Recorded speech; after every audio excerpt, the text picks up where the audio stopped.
Hello mga ka-recruit! Sa video ito ay pag-uusapan natin ang tungkol sa Italy Work Visa o kilala din sa tawag na National D-Type Visa.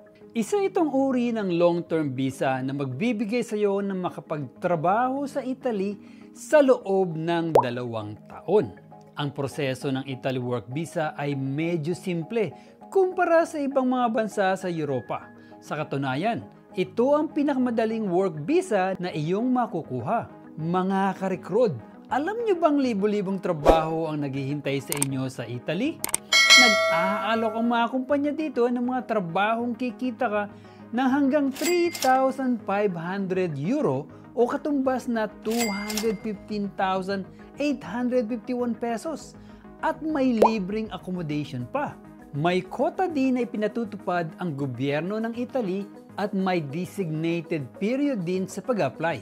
Kung interesado kang malaman ang buong detalye, panoorin lamang po ang buong video ito. Kabayan, kung bago ka pa lang sa channel ko, pakihit lang po ang like, subscribe, at ang notification bell para lagi kayong updated sa aking mga bagong video.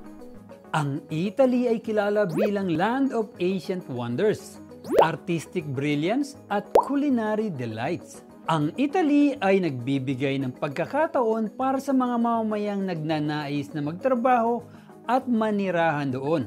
Huwag mag-alala mga ka-recruit dahil ang video ito ang inyong magiging gabay tungo sa liwanag na landas sa pag-secure ng isang Italian work visa ngayong 2024. Inanunsyo ng gobyerno ng Italy ang dami ng mga kailangan nilang manggagawa, mga professions at nationalities ng mga non-EU workers na gusto nilang anyayahan sa ilalim ng bagong programa na tinatawag na Decreto Flussi o Flow Decree.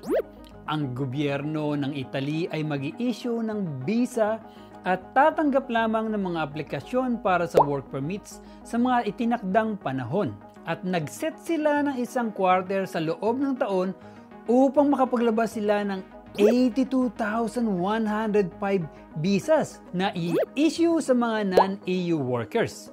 Ibig sabihin, limitado lang ang mga bibigyan ng work permit mula sa mga foreign workers. Na-publish ang latest guide ng Decree Flussi noong October 6, 2023 at itinatakda nito ang mga kota para sa taong 2024 at 2025.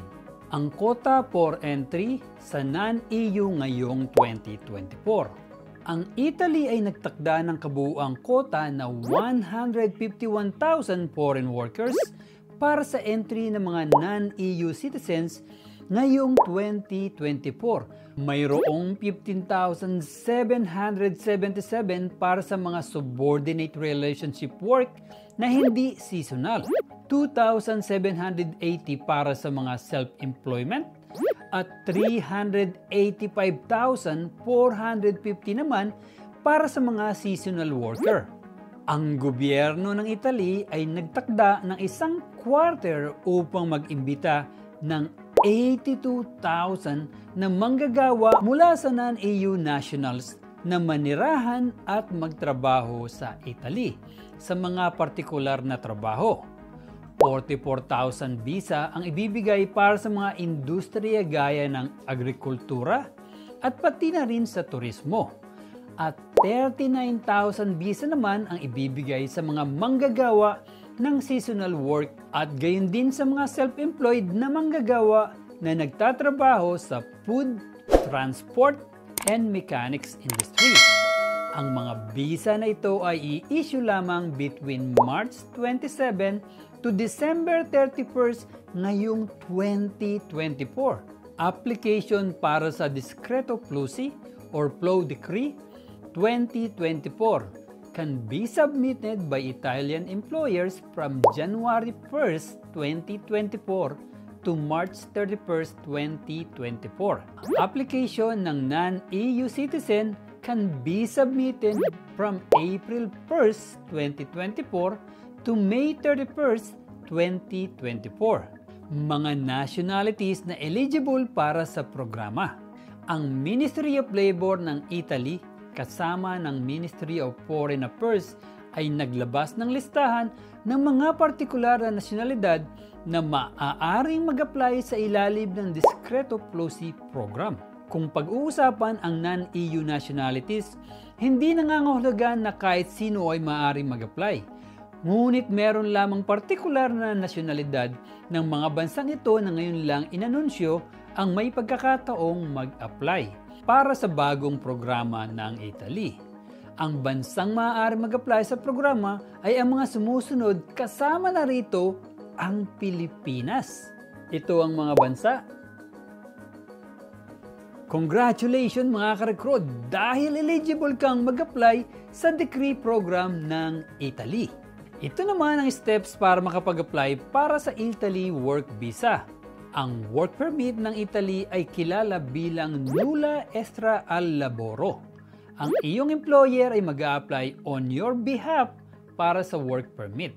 Una, maghanap ng otorisadong employer sa Italy.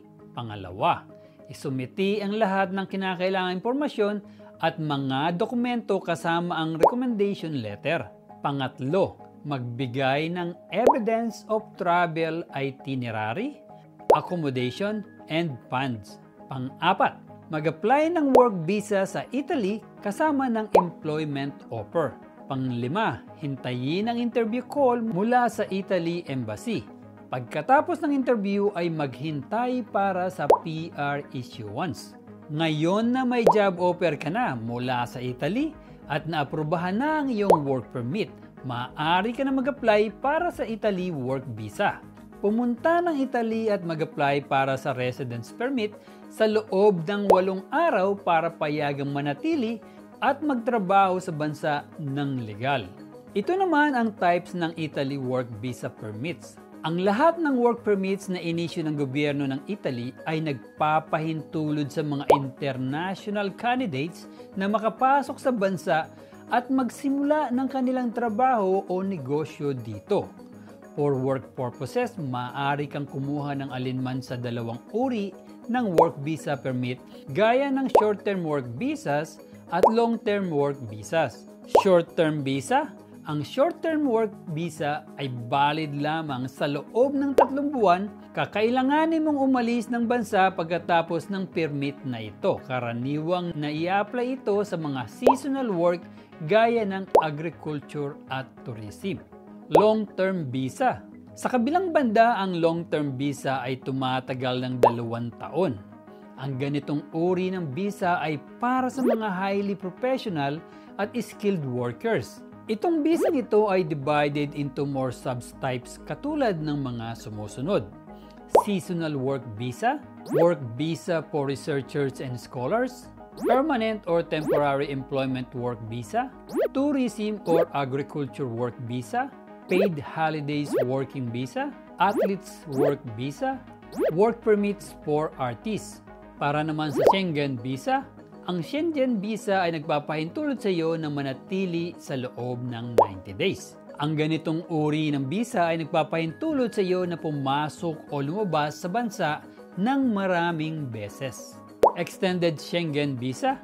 Ang ganitong uri ng work visa ay tumatagal ng 1 taon o tumatagal ng 365 days. National D visa. Ang National D Visa ay isang Italian work visa permit. Ang validity ng National D Visa ay 4 na taon. Ang visa na ito ay nagpapahintulot sa iyo na manatili ng mas matagal. Ito naman ang mga requirements para sa pagkuha ng Italy Work Visa. Una, kumuha ng job offer mula sa employer sa Italy. Pangalawa, mag-apply ng work permit.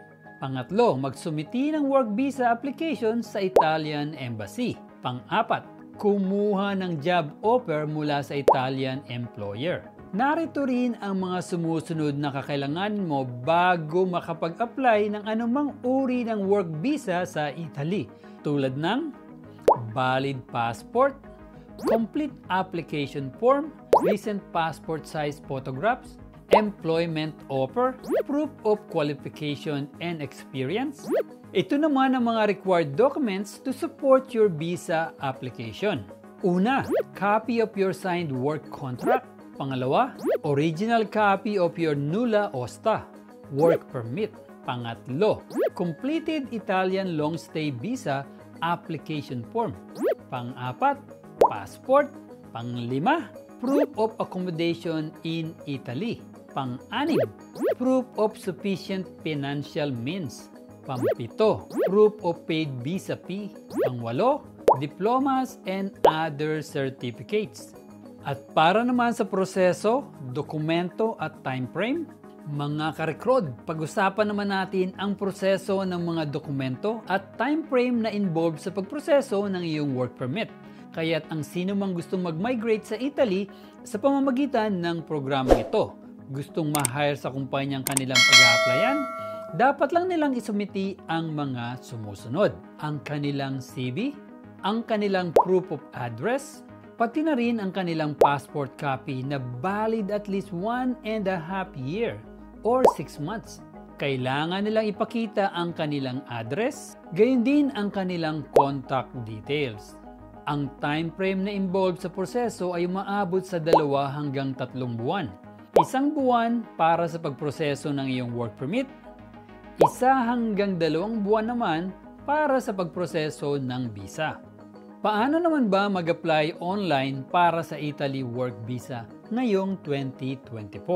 Ang proseso ng aplikasyon ay madali at simple. Maaari ka mag-apply para sa isang work visa sa Italy online. Sundin ang mga madaling hakbang para sa isang mas detalyadong paliwanag. Unang kailangan mong gumawa ng account sa website ng Ministry of Foreign Affairs. Pangalawa, mag-login sa iyong bagong account at punan ang application form. Pangatlo, punan ang lahat ng mga kinakailangang impormasyon at banggitin ang iyong mga detalye ng maayos at tama, pati na rin ang iyong mga intensyon sa pagpasok sa bansa. Pangapat, pagkatapos mag-apply, isumiti ang bayad sa work visa. Panglima, makakatanggap ka ng confirmation email. Pang-anim, kung matanggap ang iyong aplikasyon, matatanggap mo ang iyong work visa sa loob ng 10 araw. At ilalagay din namin ang link sa description below. Jobs available offered by companies, salaries and working hours. Pag-usapan naman natin ang mga trabahong kailangan nila ngayon sa Italy. Nag-aalok sila ng mga trabaho sa larangan ng agrikultura. Sila ay naghahanap ng mga babae at lalaki hanggang 55 years old upang magtrabaho sa mga farms. Ang mga trabahador na lalaki ay nakatoka sa pagpapalago at pagpili sa mga tanim. At para naman sa mga babaeng manggagawa, sila ay nakatoka sa pag-impake at pag-aayos nito sa mga bodega. Ang mga trabahong ito ay may libreng accommodation at transportation. At higit sa lahat, ang sweldo ay nasa 10.2 euro, katumbas na 628 pesos kada oras. Maaari ka magtrabaho bawat araw mula 9 to 12 hours at maaari ka magtrabaho ng may isang day off at kung kakalkulahin ang kabuuang buwan ng sweldo, ito ay umaabot hanggang 3,500 euro. O katumbas na 215,676 pesos bawat buwan. Naniniwala ako na walang sinuman sa Europe ang makakapag-alok ng ganoong sweldo para sa isang manggagawang hindi taga-Europe o mga non-EU citizen. Kaya ito ay napakagandang oportunidad upang makakuha ng mataas na sweldo sa Italy. Para naman sa usaping duration ng Italy Work Visa, ang Long-Term National Visa application ay may issue sa loob ng 2 taon. Maaari itong i-renew hanggang 5 taon. Note, tanungin ang embassy ng Italy sa iyong bansa tungkol sa visa costs, required documents at processing time. Ayun lamang po mga karekrod, laging tatandaan na ang pagkuha ng Italian Work Visa ay isang puhunan sa iyong hinaharap na may kalakip na maingat na pagpaplano, masusing paghahanda at ito ay magbubukas ng pinto ng oportunidad sa Europa. Buon viaggio and buona fortuna. Ibig sabihin, magandang paglalakbay at good luck mga karekrod. kaya't kayo ay simula na ang pagproseso ng iyong Italian work visa. Tamang paghahanda ang susi upang gawing realidad ang iyong hangaring makapagtrabaho sa masaganang bansa ng Italy. Salamat sa panonood at kung nagustuhan po ninyo ang video ito, ay sigurado pong magugustuhan ninyo ang iba ko pang mga video. At kung may mga katanungan kayo tungkol sa ating napag-usapan, huwag po kayong mag-alangan na ilagay ang inyong mga katanungan sa comment section upang mabigyan po namin kayo ng kasagutan. Muli, palagi niyong tatandaan na dito sa Recruit ay prioridad namin ang iyong kaalaman tungo sa inyong kaunlaran. Paalam kabayan! Para sa suggested video, pindutin lang po dito. Para sa napakagandang playlist, pindutin po dito. At pakisubscribe na rin po dito